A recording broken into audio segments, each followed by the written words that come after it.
परिवहन इस क्षेत्र से बहुत बड़ी मात्रा में होता है। युद्ध के बाद से ही हॉर्मुज स्ट्रेट में जहाजों का आना जाना बहुत चुनौतीपूर्ण हो गया है, लेकिन विपरीत परिस्थितियों के बावजूद हमारी सरकार ने संवाद से, कूटनीति के माध्यम से रास्ते बनाने का प्रयास किया है। प्रयास ये है कि जहां से भी संभव हो वहां से तेल और गैस की सप्लाई भारत पहुंचे। ऐसी हर कोशिश के नतीजे भी देश देख रहा है। बीते कुछ दिनों में दुनिया के अनेक देशों से कच्चा तेल और एलपीजी से भरे जहाज भारत आए हैं।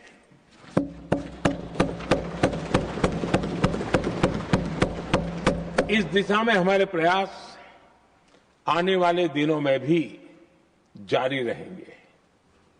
सभापति जी, भारत का प्रयास है कि तेल हो, गैस हो, फर्टिलाइजर हो, ऐसे हर जरूरी सामान से जुड़े जहाज भारत तक सुरक्षित पहुंचे। लेकिन इस युद्ध से बनी वैश्विक परिस्थितियां अगर लंबे समय तक बनी रहती है तो गंभीर दुष्परिणाम तय है। इसलिए भारत ने अपनी रेजिलियंस बढ़ाने के लिए जो भी प्रयास बीते वर्षों में किए हैं, उनको और गति दे रहा है। सभापति जी, कोई भी संकट हो, वो हमारे हौसलों और हमारे प्रयास दोनों की परीक्षा लेता है। देश ऐसे संकटों का बेहतर तरीके से सामना कर सके, इसके लिए बीते 11 वर्षों में निरंतर निर्णय लिए गए हैं। एनर्जी इंपोर्ट का डाइवर्सिफिकेशन ऐसे ही प्रयासों का हिस्सा है।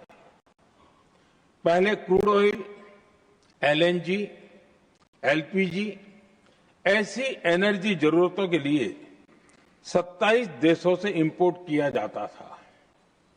वहीं आज भारत 41 देशों से एनर्जी इंपोर्ट करता है। बीते दशक में भारत ने संकट के ऐसे ही समय के लिए कच्चे तेल के भंडारण को भी प्राथमिकता दी है। हमारी तेल कंपनियां संकट के समय के लिए काफी मात्रा में पेट्रोल और डीजल का भंडार रखती है। बीते 11 वर्षों में 53 लाख मीट्रिक टन से अधिक का स्ट्रेटेजिक पेट्रोलियम रिजर्व भी डेवलप किया गया है और 65 लाख मैट्रिक टन से अधिक के रिजर्व की व्यवस्था पर देश काम कर रहा है। साथ ही बीते दशक में भारत की रिफाइनिंग कैपेसिटी भी अच्छी खासी बढ़ाई गई है। मैं आपके माध्यम से सदन को और देश को ये आश्वासन देना चाहता हूं कि भारत के पास क्रूड ऑयल के पर्याप्त स्टोरेज के और निरंतर सप्लाई की व्यवस्थाएं हैं। सभापति जी, हमारी सरकार की कोशिश है कि ईंधन के किसी एक ही स्रोत पर ज्यादा निर्भरता न रहे।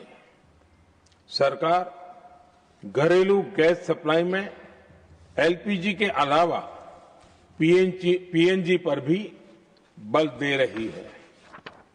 बीते दशक में देश में पीएनजी कनेक्शन पर अभूतपूर्व काम हुआ है। बीते दिनों में इस काम को और तेज किया गया है।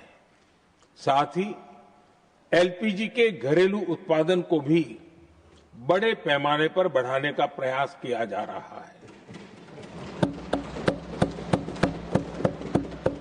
सभापति जी, बीते वर्षों में सरकार का निरंतर प्रयास रहा है कि हर सेक्टर में दूसरे देशों पर निर्भरता कम से कम हो, हम ज्यादा से ज्यादा आत्मनिर्भर हो, यही एकमात्र विकल्प है। जैसे भारत का 90% से अधिक ट्रेड विदेशी जहाजों पर होता है, ये स्थिति किसी भी वैश्विक संकट में भारत की स्थिति को और भी गंभीर बना देती है। इसलिए सरकार ने मेड इन इंडिया जहाज बनाने के लिए करीब 70,000 करोड़ रुपए का अभियान शुरू किया। भारत आज ship building, ship breaking, maintenance and overhauling ऐसी हर सुविधा के निर्माण पर तेज गति से काम कर रहा है। भारत अपने डिफेंस सेक्टर को भी अधिक रेजिलिएंट बना रहा है। बीते दशक में किए गए प्रयासों से भारत आज अपनी जरूरत के अधिकांश हथियार भारत में ही बना रहा है। एक समय था जब भारत अपने जीवन रक्षक दवाओं के कच्चे माल यानी एपीआई के लिए भी दूसरे देशों पर बहुत अधिक निर्भर था। बीते वर्षों में देश ने भारत में ही एपीआई इकोसिस्टम बनाने के लिए अनेक प्रयास किए हैं। इसी प्रकार रेयर अर्थ मिनरल्स में विदेशी निर्भरता को कम करने के लिए भी बड़े कदम उठाए जा रहे हैं।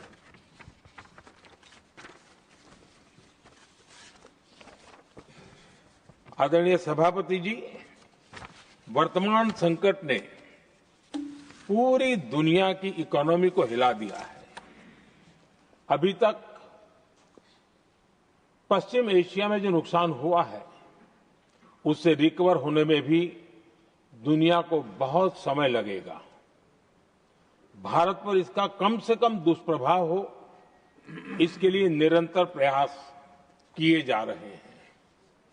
हमारी इकोनॉमी के फंडामेंटल्स मजबूत हैं और सरकार पल पल बदलते हालात पर नजर रखे हुए है। सरकार इसके शॉर्ट टर्म, मीडियम टर्म और लॉन्ग टर्म ऐसे हर प्रभाव के लिए एक रणनीति के साथ काम कर रही है। भारत सरकार ने एक इंटर मिनिस्ट्रियल ग्रुप भी बनाया है। ये ग्रुप नियमित मिलता है और हमारे इंपोर्ट एक्सपोर्ट में आने वाली हर दिक्कत का आकलन करता है और ये ग्रुप आवश्यक समाधान पर भी निरंतर काम करता रहा है। जैसे कोरोना के समय में अलग अलग सेक्टर्स की चुनौतियों से निपटने के लिए एक्सपर्ट्स और ऑफिसर्स के एम्पावर्ड ग्रुप्स बने थे, वैसे ही कल ही ऐसे 7 नए एम्पावर्ड ग्रुप्स का भी गठन किया गया है। ये group supply chain, petrol diesel, fertiliser, gas, महंगाई ऐसे विषयों पर त्वरित और दूरगामी रणनीति के तहत कार्रवाई करने का काम करेंगे। मुझे पूरा भरोसा है कि साझा प्रयासों से हम परिस्थितियों का बेहतर सामना कर पाएंगे। आदरणीय सभापति जी, सरकार ये भी प्रयास कर रही है कि आने वाले बुआई के सीजन में किसानों को पर्याप्त खाद मिलती रहे। सरकार ने खाद की पर्याप्त सप्लाई के लिए आवश्यक तैयारियां की हैं। सरकार का निरंतर प्रयास है कि किसानों पर किसी भी संकट का बोझ न पड़े। मैं देश के किसानों को फिर आश्वस्त करूंगा कि सरकार हर चुनौती के समाधान के लिए उनके साथ खड़ी है।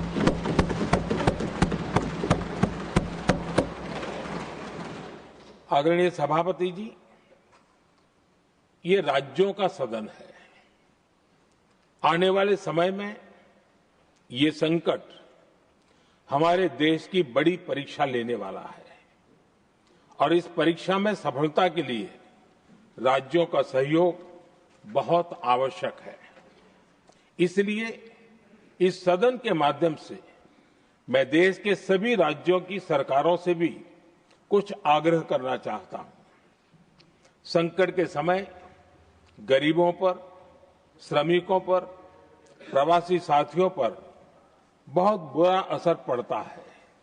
इसलिए पीएम गरीब कल्याण अन्न योजना का लाभ समय पर मिलता रहे, ये सुनिश्चित करना होगा। जहां प्रवासी श्रमिक साथी काम करते हैं, उनकी परेशानियों को दूर करने के लिए प्रोएक्टिव कदम उठाए जाएं।